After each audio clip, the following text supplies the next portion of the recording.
Hey YouTube, Janice here, Caribbean Garden Life. Now, herbs have played or do play an important part in my cooking. So it's only natural that I have a lot of herbs in the garden. So today I want to take you through all the herbs that I'm growing, how to grow them, and so you can grow the same too, whether you have a garden or whether it's just on a patio or in the house, because herbs are really, really easy to grow, should I say. So let me take you through the main herbs I have. I have several, but I'll try and keep it concise and take you through the herbs we have growing in the garden so you can take some inspiration and grow your own too.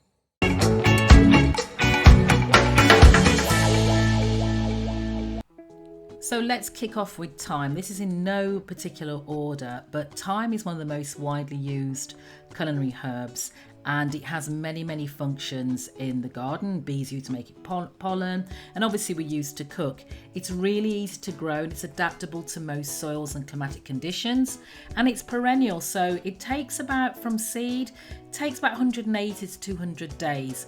It likes full sun and it's quite compact. And I grow quite a few, probably about 3 or 4 different varieties of thyme, because I really like the scent and I really like the taste in cooking. So I would really highly recommend that you grow thyme.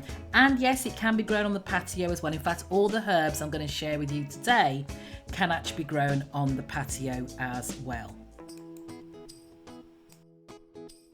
Next up is basil. It's a Mediterranean plant, so it does like a bit of warmth, and it does very well in the heat. It's a really important culinary herb, and as you know, it's mostly used in Italian dishes, but also you can find it in Greek and Thai dishes and much more. Lots of varieties to choose from. I'll be growing Thai basil, lemon, lime basil, and trying my hand at cinnamon. Really easy to grow from seed, but even better yet, if you know someone who grows basil in their garden, just get a simple little cutting from them, because it roots really well in water very quickly. And once you do that, literally after a few days, you will have a nice plant ready to go in your garden. So basil is definitely a firm favourite in my garden. The first thing I'm going to say about mint is that you need to grow it in a pot unless you want your garden covered, because it grows very vigorously and it's highly invasive if you allow it to grow freely. I'm only growing one type at the moment. I'm growing spearmint because I use it for teas and to help indigestion and my husband, he has headaches.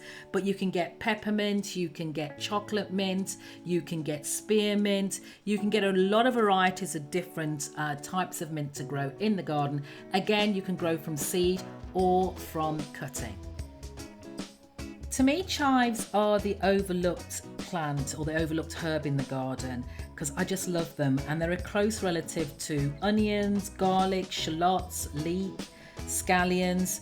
I am growing 2 types in my garden. I'm growing both the garlic chive and onion chive, and I use them just to season cooking or use the fresh leaves to add to salads, but a great addition. Again, very easy to grow. They replicate very quickly in the pots. You see I've got a couple of pots here, and this is all from one small plant I bought a short while ago. So definitely a great addition to your herb garden. Dill is usually associated to flavouring pickles, or the seed, dill seed should I say, and the leaves can be used to enhance salads, soups, omelettes.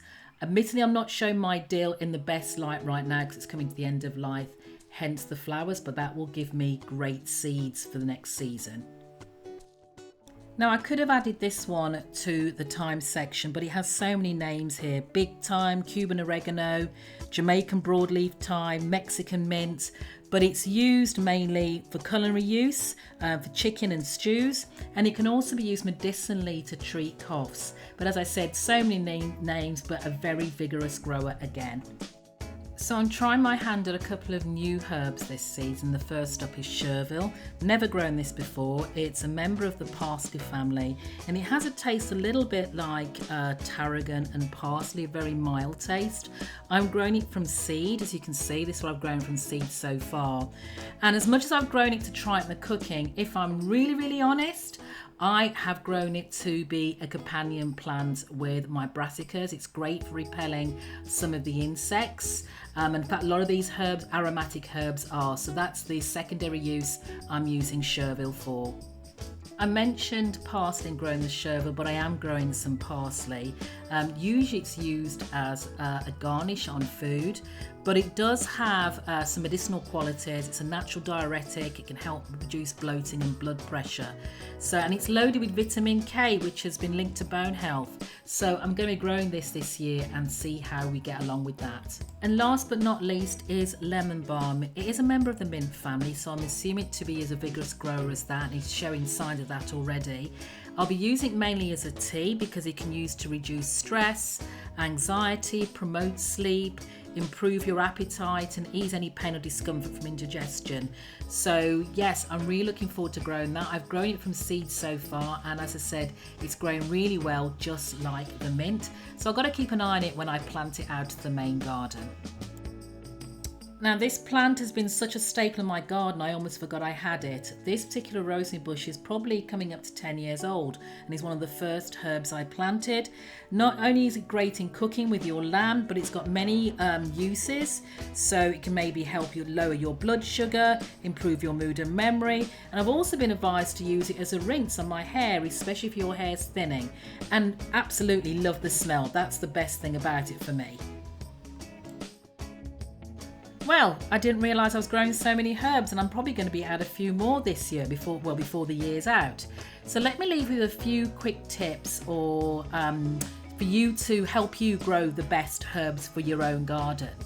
You want to have at least 6 hours of sun. It doesn't have to be blazing sun, but remember these are greens, leafy greens, so they need to be able to produce their chlorophyll just like any other greens that we grow in the garden. Make sure you have good drainage in both your pots or well draining soil, just to make sure they don't get any feet wet. They just don't like to suffocate with their roots. You can fertilize lightly. I just use a very diluted fish fertilizer, which seems to work very well for mine. Plant similar herbs together. There's a little symbiotic relationship, so plant them together wherever you get the chance, such as the chervil and the parsley. They're in the same family. Try and plant them together wherever you can.